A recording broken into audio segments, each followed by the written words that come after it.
Bem-vindos de volta, cosmonautas! Agora que estabilizamos nosso sinal, posso dar prosseguimento ao relato do horror espacial. Esse é o projeto Rã Vermelha e você está no bisturi. I have come here to chew bubblegum and kick ass. And I'm all out of bubblegum.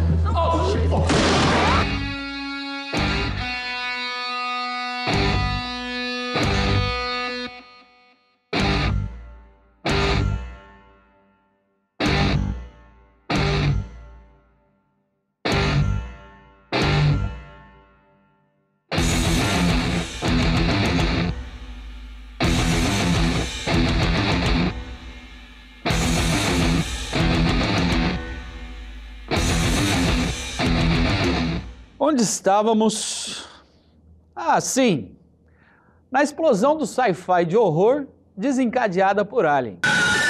Ainda no âmbito dos monstros espaciais na ficção científica dos anos 80, o destaque vai para O Enigma de Outro Mundo, um remake de O Monstro do Ártico, dirigido por um dos grandes expoentes do cinema de horror americano, John Carpenter.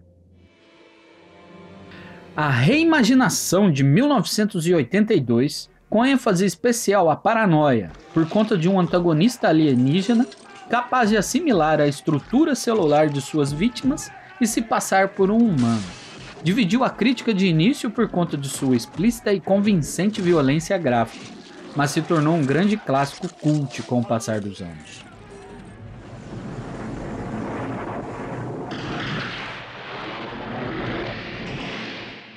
Repleto de tensão e uma sensação constante de desconfiança, o filme é até hoje contrastado com Alien em discussões de fãs acerca de qual seria a obra mais marcante. Os efeitos especiais da película, supervisionados por Rob Bottin, o jovem prodígio de apenas 23 anos, mas que já tinha em seu currículo obras aclamadas no campo da maquiagem, como Guerra nas Estrelas e Gritos de Horror.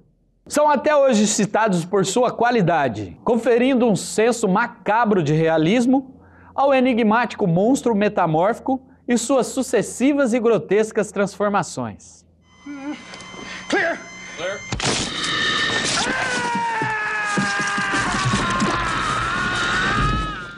Realmente, Bottin fez um belo trabalho.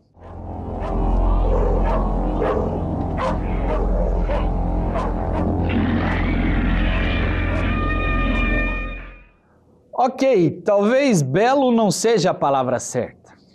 Carpenter realizaria ainda naquela década o tricástico filme sobre invasores alienígenas disfarçados de humanos. Eles vivem. What's your problem?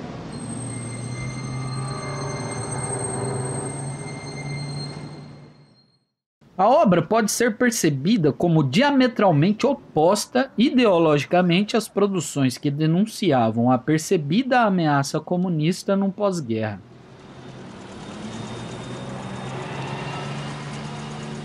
Carpenter é reconhecidamente um simpatizante da esquerda e expõe em seu filme de maneira nada sutil sua visão crítica acerca do capitalismo e da oligarquia vigente na pretensa democracia americana.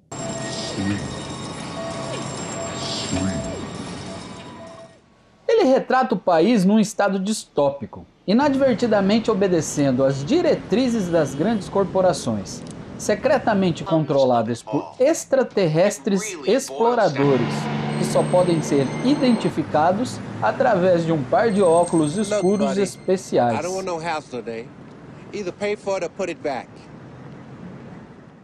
O filme ainda brinca com o território do camp, consequências hilariantes, como a briga de rua de mais de 5 minutos entre os personagens de Rod Piper e Keith David. Um ano antes, havia sido introduzido ao mundo outra clássica criatura extraplanetar do cinema, o Predador. Antagonista da obra homônima, do diretor de ação John McTiernan, a criatura humanoide com dreadlocks e visão infravermelha apavorou as plateias mundo afora que a viram dizimar um grupo de militares americanos numa ilha tropical centro-americana. O filme fez tanto sucesso que ocasionou uma franquia quase tão prolífera quanto a de Alien. E veja só, uma intersecção de ambos, na forma de Alien vs Predador. Cruzamento iniciado nos quadrinhos, mas expandido ao domínio dos videogames. O slogan do filme é: não importa quem vencer, nós perdemos. E de fato quem perdeu foi o espectador. Os filmes foram massacrados pela crítica. Ainda assim, a influência da série é tão forte que seguiu servindo de inspiração para muitos, mesmo após tal fiasco.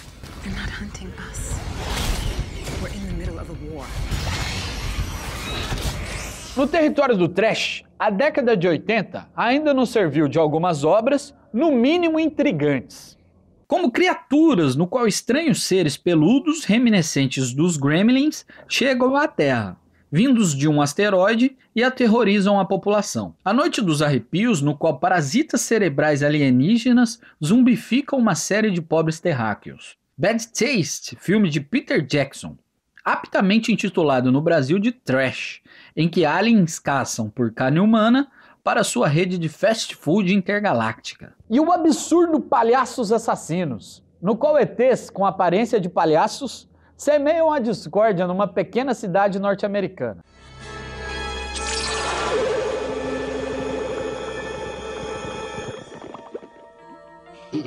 A década de 90, com a crescente popularização do subgênero cyberpunk, originado na década anterior com obras como Blade Runner, de Ridley Scott, e o romance Neuromancer, de William Gibson, nos proporcionou uma grande quantidade de obras de sci-fi voltadas para a temática dos computadores, da internet e da guerra de classes especulativa do futuro. Desta forma, as abominações intergalácticas, apesar de virem do espaço, perderam espaço no cenário audiovisual. Ainda assim, pôde-se observar alguns exemplares do horror espacial, na forma de filmes como A Experiência, no qual o monstro assume a forma de uma linda mulher, que visa reproduzir com um hóspede humano, obviamente da forma mais grotesca possível. No campo do horror psicológico, temos ainda O Enigma do Horizonte. O filme não conta com criaturas alienígenas, mas com uma tônica mística, tangendo forças ocultas corrompendo a mente de tripulantes de uma nave operada com tecnologia de buracos negros no futuro distante. Repleto de alucinações perturbadoras, dobras na realidade e até referências explícitas ao inferno, o filme partiu à crítica. Uns o consideraram derivativo e outros elogiaram o tom sombrio e denso da película. A transição dos anos 90 para os anos 2000 ainda ocasionou visitinhas espaciais por alguns rostos familiares. A virada para o século XXI marcou um distanciamento maior ainda da temática espacial das telonas, e poucos filmes genuinamente marcantes representaram o gênero nesse período. Em 2005, tivemos a versão cinematográfica do clássico videogame Doom, sinalizando o advento dos jogos que se transmutam em filmes. A obra até simula a experiência de se jogar o jogo, como nesse marcante plano sequência inteiramente em primeira pessoa.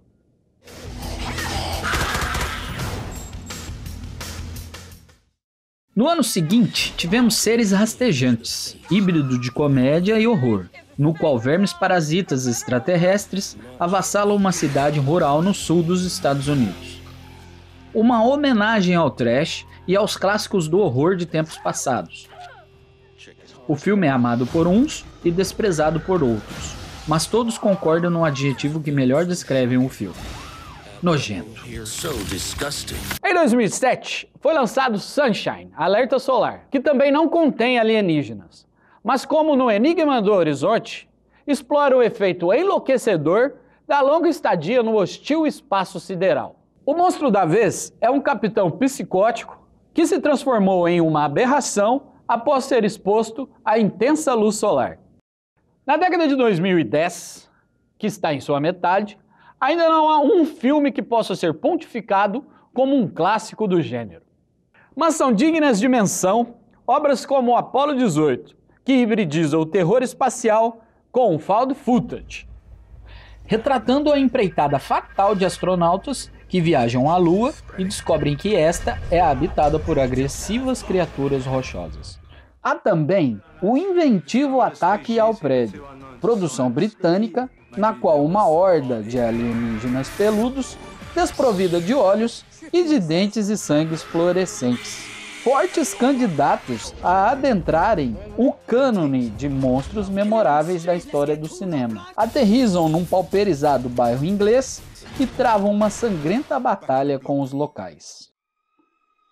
E o aclamado, bizarro e perturbador Sob a Pele, no qual Scarlett Johansson vive uma enigmática e sedutora extraterrestre em plena crise de identidade que drena a energia vital de diversos pretendentes na Escócia. O que o futuro nos reserva? Avanços tecnológicos? Visitas a outros planetas? Para além de Marte e das fronteiras do Sistema Solar? Será que com a progressão do tempo, nossa realidade se aproximará destas aterradoras peças cinematográficas? Só nos resta esperar e torcer para que as ondas de rádio que transmitimos para a imensidão do universo não sejam captadas por espécies indesejadas. Fui!